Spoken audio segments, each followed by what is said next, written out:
Okay, so when we begin to study Tanya, we begin on the page that looks like this.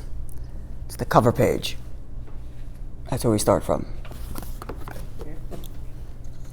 No, so go a little bit further.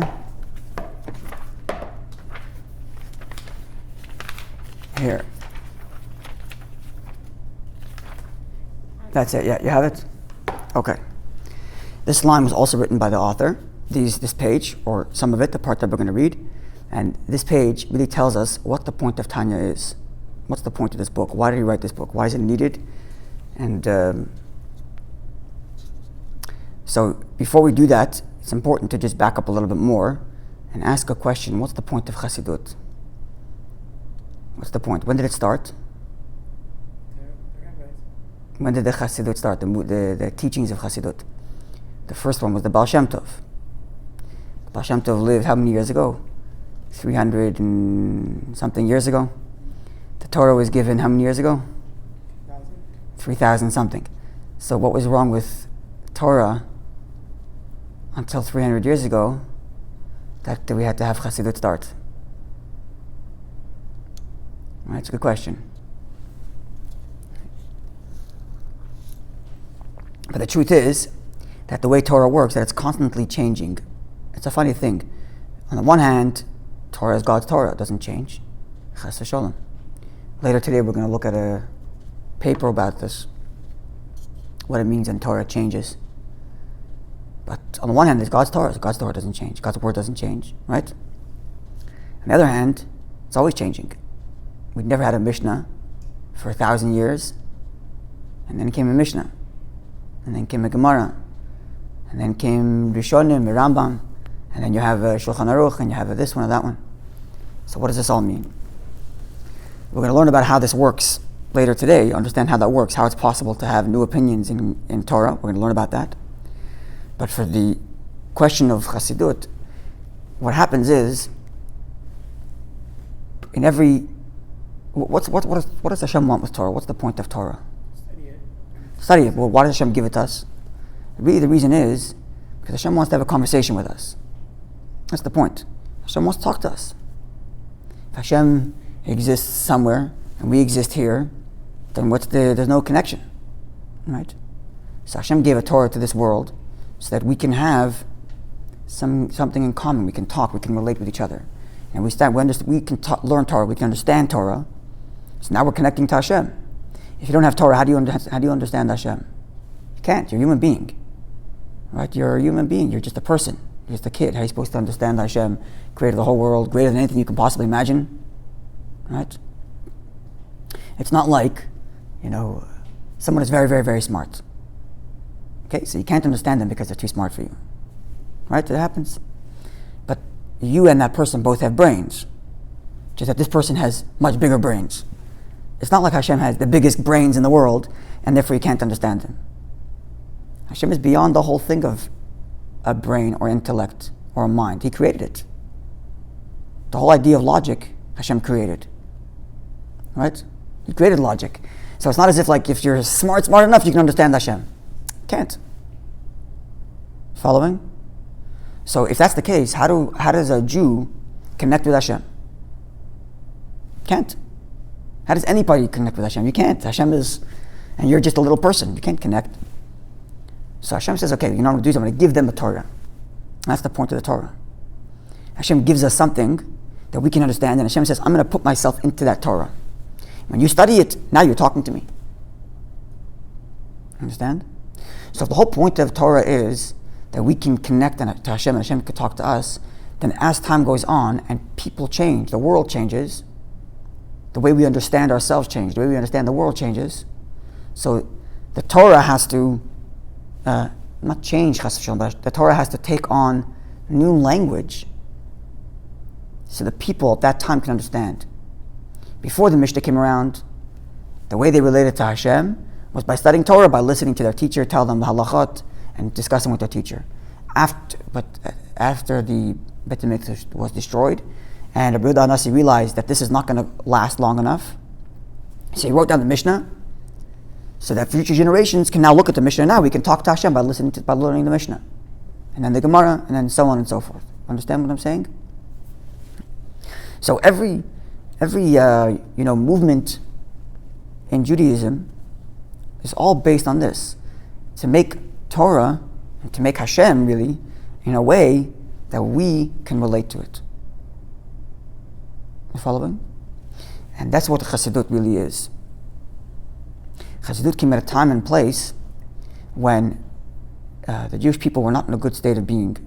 Not because the Jews were bad people, and not because of assimilation. You know what assimilation is? Assimilation is the fact that unfortunately there are Jews who don't marry Jewish. Right? They're not practicing Jew. They're not living Torah lives, and so that's a problem that we face today. Many Jews in the world that don't know yet or appreciate yet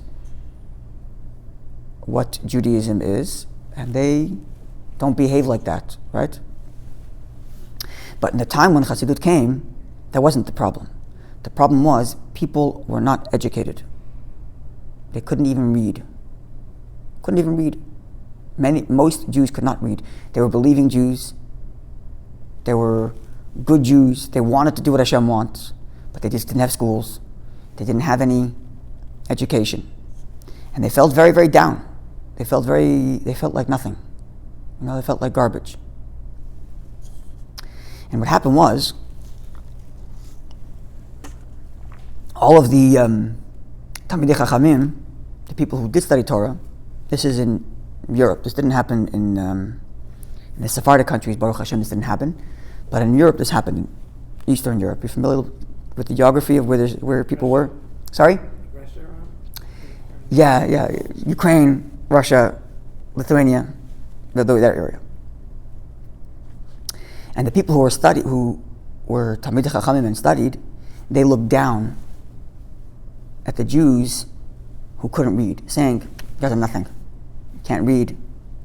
You don't know any Hebrew. You can't pray. You can't study. Nothing." And it made the Jews feel even worse. And that's when the Baal Shem Tov came and taught, one second, we're forgetting something. The Torah talks about Ahavat Yisrael. Right? The Baal Shem Tov quoted the famous story in the Gemara where there was one group of Talmidei Chachamim who tried to pray for rain and they couldn't get the rain. And they said that there was another Talmid Chacham, a different time, Rabbi Yehuda, he prayed and he did get rain. I don't even think he prayed. I think he showed that he was uncomfortable. He took his shoe off, if I remember correctly. He took his shoe off, showing that he's uncomfortable. And Hashem right away brought rain. So the other Talmidei Chachamim said, we learn much more than they do. So how come Hashem is giving rain for him, not for us? So they said, Rachmana liba bai, because Hashem wants the heart. It's not just about how much you learn, right? Not just how much you know, but it's about how much you feel for it. Is your heart in it? Right? Someone who knows lots of Gemara and when it comes to pray, says the words, blah, blah, blah, blah, and doesn't feel what he's saying, then you're a very smart guy, I'm very happy for you, but that's not a real prayer. So Baal Shem Tov came and told these simple Jews and says, you guys can't read. It's true. And you can't, you don't know how to learn Torah. But when you say thank God, someone asks you, how are you? And you say Baruch Hashem, and you mean it with your whole heart, to that, Hashem has tons of joy from that. More joy than someone who's studying Torah all day. Because you meant it with your whole heart. This is what the Baal Shem Tov taught. Reminding this, There's like the famous story. You ever heard the story of the boy who screamed like a chicken in the synagogue? You know your story? So it's a famous story about the Baal Shem Tov. And he's about to start davening on Yom Kippur. He's about to start his prayer on Yom Kippur. And all of his Talmidim, all of his students are there, and they're watching, and the Baal Shem Tov shows he's not ready to start praying yet. And they see the Baal Shem Tov's face. He's red, he's sweating, he's working very hard in his mind. So they realize something must be going on in Shamayim, in heaven, that's not good, right? And that's why the Baal Shem Tov is praying. He's trying to fix something that's going on, some gzeirah, some decree in heaven. And all the Talmidim are praying and they're praying and they're praying and they're trying their hardest. And nothing's happening. He's not ready to start the prayer yet, the Kol Nidre. And he's sweating more and he's shaking and he's red and all the Talmidim are nervous. What's going on? What's happening? What's going on? And there's a simple boy who grew up on a farm. And he's sitting in the back of the shul, back of the synagogue. And he sees the commotion. And he wants to join in the prayer. But he doesn't know how to read Tehillim. He doesn't know how to do anything. But he wants to join in the prayers. What does he do? He's a farm boy. And because he's a farm boy, he knows how to copy the sound of the animals. He knows how to copy the sound the animals make. Moo for a cow and bah for a sheep. And his favorite sound was the chicken saying cock-a-doodle-doo. That was his favorite sound. So he screams in the top of his lungs in the back of the synagogue, cock-a-doodle-doo! Could you imagine that? Imagine that. You're sitting in the synagogue and the holiest person you know is standing in the front, sweating, red in the face, praying his hardest, and he's not letting anybody start praying Kol Nidre because he has to fight in heaven to save a decree, and this little kid in the back screams cock-a-doodle-doo. So what do you think Talmidim did? They shush him. What are you doing? But when that happened, the Baal Shem Tov calmed down, said, I'm ready to start Kol Nidre. So they pray, and after prayer they asked the Baal Shem Tov what happened. And he explained. He said, in heaven I saw, in Shemayim I saw, in the Beit Din Shel Ma'ala, I see that there is a decree against a certain town. And I'm trying to find a zchut, a merit, to save this town. This town was going to have something happen to them in this year. And Rosh Hashanah is Yom Adin, Yom Kippur is the din. And he sees that there's going to be a bad din for this community. So he's trying to stop them. And I'm trying to find a zchut. I can't find anything. And when that boy screamed cock-a-doodle-doo, he meant it so much that in Shemaim they said in honor of him, we're no gzera. That's the story from the Baal Shem Tov. That's what the Baal Shem Tov taught. You think you're all big and you think you're holy because you know so much and you're so smart and you learned this and da-da-da. The Baal Shem Tov came and said, do you mean it for real? Because if you don't mean it for real, you haven't even started yet. You know a lot, that's great, but you have to mean it for real. And this boy meant it for real. He really, really meant it. He just imagine how little he knew. He couldn't even, even a kid today who doesn't go to a Jewish school, he knows Shema Yisrael. He knows, Borah Pri Hagafen or something. He knows some line, right? Something in Hebrew he knows. Amen. This kid doesn't know in Hebrew. The only thing he do is to scream cock-a-doodle-doo. And this is the Baal Shem Tov's hero. Why? Because he really meant it. And that's what Chassidut came to do. Chassidut came, it's not a new part of Judaism, a new part of Torah. Chassidut came to help us get to a point where we really mean it. That's what it's meant to do. Because for me and you, if you scream cock-a-doodle-doo in synagogue, do you think it's going to break some decree in heaven? It's not the point of saying cock-a-doodle-doo. The point is if you mean it. And if you and me said it, we wouldn't mean it. Why? Because we do know how to read a siddur. Right? But the question is, how can I make myself mean it as much as that kid screaming cock-a-doodle-doo? How can I do that? How can I make myself mean it like that? Right? It's a big challenge. Because we say the words every single day, not just prayer, but anything. You're doing a mitzvah. Okay, you do a mitzvah every day. You put on tefillin every morning, and you say your brachot on tzitzit, and you keep Shabbat, and you keep kosher, and it's it's part of your life. It's the way you grew up. It's the way you do it. It's the only thing you know. But how do you do it in such a way that you really mean it? And every time you're about to sit down and learn Torah, you're thinking to yourself, "This is Hashem's Torah, Hashem's gift. Hashem wants to talk to me." And every time I'm about to pray, I think Hashem is waiting to listen to me. If you had that in your head the whole time, my prayer would be a different prayer. My study would be a different study. My mitzvah would be a different study. Mitzvah, I mean it differently. I have a whole other enthusiasm, a whole other life. Right? And that's what Chassidut came to do. Not chas v'shalom a new Torah. Torah is only one. Just that Torah doesn't change. But Torah is constantly, not chas v'shalom changing, but Torah is constantly finding new ways to make the relationship and the connection that you have to Hashem more real, and make that connection you have to Hashem more felt, so that you can feel it, that you really mean it with your whole heart. That's what Chassidut is there to do. Understand what I'm saying? Yeah? Okay. Now within Chassidut, you understand what I said? Remind me your first name again? Sorry? Yeshua. The rabbi who made this book was before Baal Shem Tov? After. So the Baal Shem Tov started the Hasidic movement, but then, after some time, 2 generations later, the Hasidic movement split into a bunch of different groups.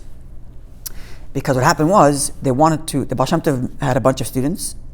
There was a teacher who took over the Baal Shem Tov after the Baal Shem Tov passed away. His student, Rabbi Dov Ber of Mezrich, he's known as the Magid of Mezrich, is through his name. He became the Rebbe, he became the leader after. And the Magid of Mezrich took all of his Talmidim and he sent them all over Europe. He said, you go there, teach Chassidut there. They wanted to spread Chassidut everywhere. So each of his Talmidim went to a different location and they became like the leader in that place. And that's where you have all the Hasidic the different Hasidic groups. You have Bells, you have this one, you have Satmar, Vizhnitz, Habad, and all different Hasidic groups. Right? Each of them come from a different student from the Magid who went to a different place to teach Chassidut there. Right? And each of these students who went to teach Chassidut in different places, they all wanted the same thing, to help their people, to help their community, get a real feeling for Hashem, and to really mean it when they pray, and to really mean it when they study Torah. But they each had a different way. And Chabad has a unique way, and that's what this book is. So this book comes after the Baal Shem Tov. This book explains the unique Chabad way of getting this real connection to Hashem, where I really feel it and I really mean it. What's the special way that Chabad works? You know what the word Chabad stands for? Chabad is 3 letters in Lashon HaKodesh, right? Ches, Beis, Daled. Sorry, I'm doing Ashkenazi pronunciation. It's okay? I can try to do Chet, Bet, Daled. And the Chet stands for Chochmah, the Bet stands for Bina, and Daled stands for Dat. Chochmah, Bina, Dat are all not in the heart. Right? They're all in the brain. Chochmah, right? Wisdom, Bina, understanding, Dat, knowledge, it's all in the brain. But we just finished saying that's the whole point of Chassidut, is to make you feel in your heart for Hashem. So why are we calling it Chabad? Why are we calling it the brain? Right? So here comes the special way that Chabad teaches how to build a connection with Hashem that you really feel it. The way Chabad teaches is like this. If you want to feel for something, you have to understand it. If you don't appreciate it, you're not going to care for it. I'll give you an example. You have a 2-year-old and you have a 50-year-old. And the 2-year-old and the 50-year-old are both upset because they got the blue car instead of the red car. What's the difference between the 2-year-old and the 50-year-old? The 2-year-old doesn't know how to drive a car. The 2-year-old's talking about a toy car, and the 50-year-old's talking about a Ferrari. But they're both upset that they got the blue one and not the red one. Could happen, right? Not us. But there are people out there who get upset that the wrong color car came. Yeah? Paid a lot of money for it, and the car is red instead of blue, whatever, blue instead of red, whatever the color they'd like is. So what changed between the 2-year-old who's upset that he got a toy car the wrong color and the adult who got a fancy car the wrong color? What's the difference? 2-year-old doesn't understand the car. Exactly. The difference is the 2-year-old doesn't appreciate the value of the car. He appreciates the toy that he has. And that's why he's upset about the toy. And if you switch it, you give him the red car instead of the blue one, he's going to be very, very happy. With his whole heart. Really, really happy. Jumping, dancing, kids get 2-year-olds jumping, so excited they got the red one. Especially if they got the wrong one first, and then they get the right one, they're very excited. Right? And the same thing's true with the big adult. I really wanted that car, I couldn't get it, and finally I got it. They're both getting excited and both getting upset for the same thing. The difference is, what do they appreciate the value? The child appreciates the value of a $2 car, and that's why he's upset about and happy about that. And an adult appreciates the value of a $100,000, $50,000 car, however much these cars go for, I don't know. And that's what he's upset about, that's what he's angry about. So if it's all a question of what I appreciate, imagine we went to this adult and we start to teach that the car you're upset about and the car you're excited about is not either valuable. There's something much more valuable than that. And let's say we told him, what's more valuable than that? Art. So he started to look into art, started to learn about art, started to appreciate art, and And then over time, he's not going to get upset over the car. He's going to get upset and happy if you got the right piece of art. But then we teach him, art is a nice thing to be excited about, but there are things even greater than that. Ideas, philosophy, math, physics. It's much more important than an art. You're understanding the universe. So he starts to appreciate that. And now what's he going to get upset and happy about? Whether or not he understands how to solve the physics problem or how to solve the math problem. But then we told him, something more important than even physics and math is to know who created the physics and math. To know Hashem. Now what's he going to get excited and happy about? Whether or not he can talk to Hashem. And that's the Habad approach. The reason why Habad is in the brain, it's not because we don't want emotions. We do want emotions. We do want to feel for Hashem. That's the whole point. That's what we said before. Chassidut is there to help you get a real feeling, to really care. But the way to do that is if you understand and appreciate Hashem. If you understand how much Hashem loves the mitzvah you do. And if you understand how much Hashem loves every time you stop your Yetzer Hara from doing an Avera. If you appreciate how much Hashem loves that, you'll start to feel for it. Following? And that's what this book does. What this book does explains to you what's the neshama. What does it want? What's a mitzvah? What's the point of it? What's the point of Torah? What's the point of my neshama coming to this world? What do I live here for? I was very happy before it came to the world, right? There was in Shemayim hanging out with God and Malachim, and now I have to come to a world and have a Yetzer Hara and have all this stuff. What's the point? Understanding all of these things. And who is Hashem? Who is He? What does He want from me? Understanding all of these things gives me a much deeper feeling for my Torah and for my mitzvot. Clear? Understood? Yeah. So all of this to say that this book is going to explain to us all of these things and therefore make Torah and mitzvahs real to me. Okay? So let's see how the Alter Rebbe himself says it. What time is it? Okay, we'll begin with this page and then we'll get to the next subject. So if you look at the top where it says Sefer Lakutei, how's your Hebrew reading? It's okay? Mm-hmm. Yeah? Okay. Sefer Lakutei Amarim. The book is called Lakutei Amarim. Lakutei Amarim means collection of teachings. That's what he called it. The Alter Rebbe, the Tanya, of Liadi, was humble, and like he was saying, I didn't. Isn't this the first Rebbe? The first Chabad Rebbe, yeah. So that's why this book sets the way of thinking for all of Chabad. So he didn't call the book as if it's his own original idea. So he says, Lakutei Amarim, I'm just collecting from other things. I'm collecting from other teachers. Nothing original. Obviously, there's very original ideas in there, and big chidushim, but in his humility, right, he said that it's just a likut, a collection. Okay. Chelek Rishon, part 1 of this book. There are 5 parts to the book. This is part 1. Hanikra, which is called B'Shem Sefer Shel Beinanim, the book of the Beinani. What's a Beinani? Not tzaddik, but now it's He's the middle guy. Right. So I think a good way to translate Beinani is average. What could we expect from the average guy? Do we expect the average guy to become a tzaddik? A real tzaddik? Depends what you mean. But if you're talking about a tzaddik like a real tzaddik, not just someone who, does everything he's supposed to. We're going to learn in Tanya, we're going to see that it's not for every Jew. The average person is not expected to become like a Tana of the Mishnah. And if you told the regular Jew, you're supposed to become like a Buddha Nasi, he's going to give up before he starts. Because I'm not getting there. So Sefer Shel Beinanim means, what's the average person? What could we expect from the regular guy? What does Hashem expect of a regular person, me and you? That's what this book's going to be addressing. Right? And then he explains, Melukat, it's collected, Mipi Svarim, Mipi Sofrim. The ideas in the book are collected from previous teachings, Kedoshai Elyon,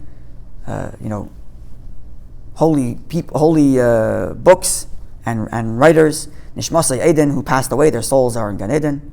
Miyusad, and here's the key. And this is everything I told you before is right in this line I'm about to read. Miyusad, the entire Tanya is based ala pasuk, on the pasuk, Ki karoiv elecha hadover ma'od, for the matter is very near to you, beficha in your heart, beficha in your mouth, vavcha in your heart, la'asato, to do it. The pasuk says that all of Torah is very near to you, not just to do it, and not just to speak it, but bilvavcha in your heart. Do you feel that way? Do you feel like Torah is very near to you in your heart to feel for Hashem? Could be hard. What? Yeah. It's very hard, because my heart likes a lot of other things in this world. There's lots of good things in this world that attract my attention. Right? And it's very easy and close to serve Hashem. It's very difficult, especially bilvavcha. And sometimes I do things because I don't want to, but I have to do it anyway.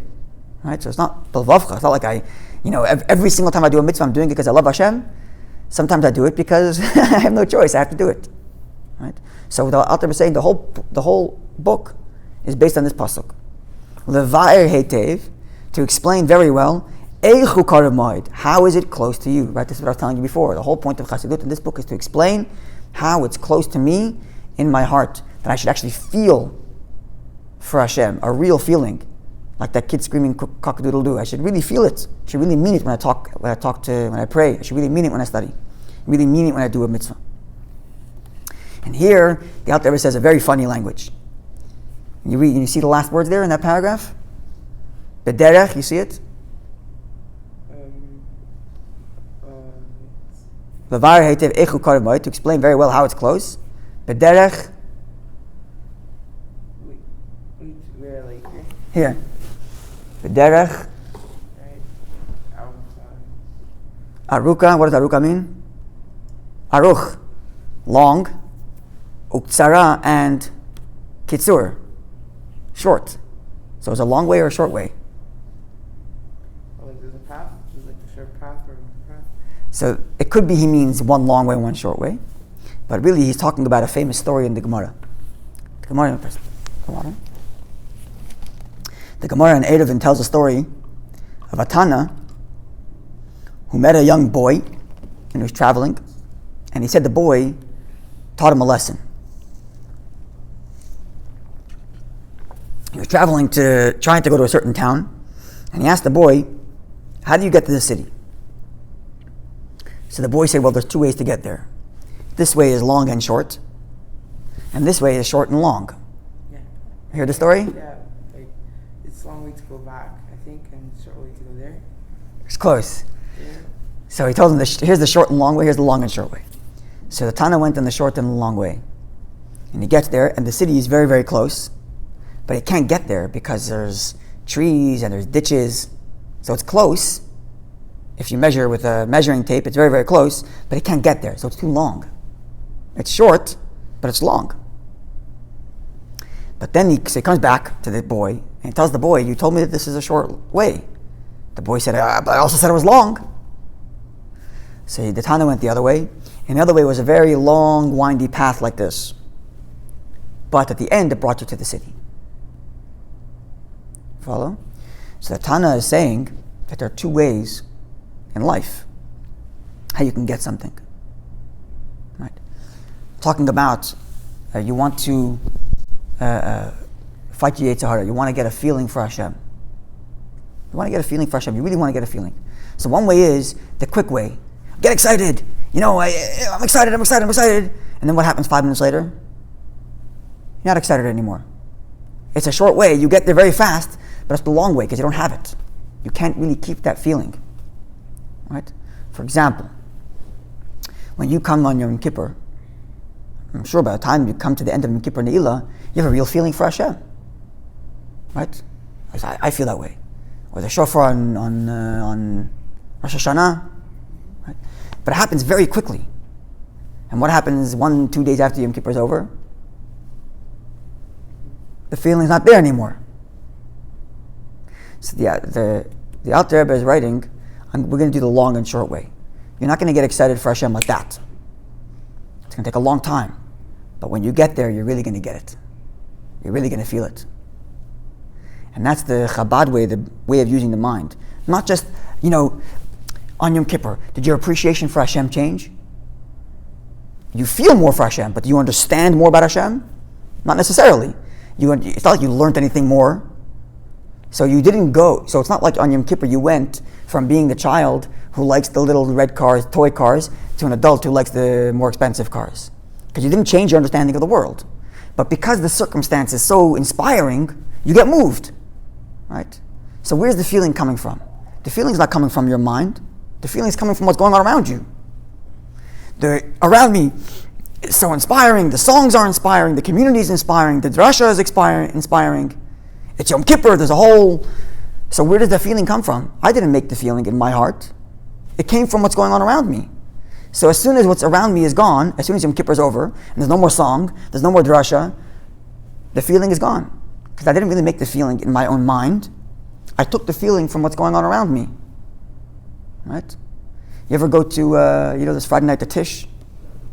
Or like, if I bring in, or you go with your friends and with your teacher and you sing songs and your teacher tells you good inspirational words. What do they call it?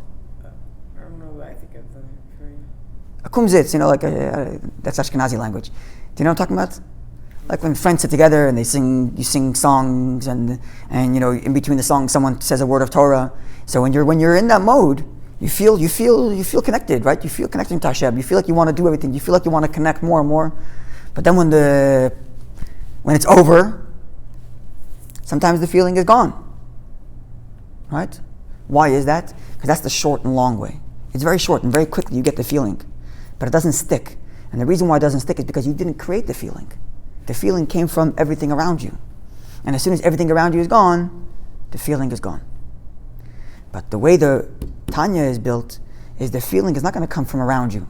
The feeling is going to come from in here, from your own mind, from you starting to appreciate more, understanding more what Hashem wants, understanding the value of mitzvah, understanding the value of Torah. And when you understand it, it doesn't matter the circumstances. I understand what Hashem wants from me. So it doesn't matter if it's, people are inspired or not inspired.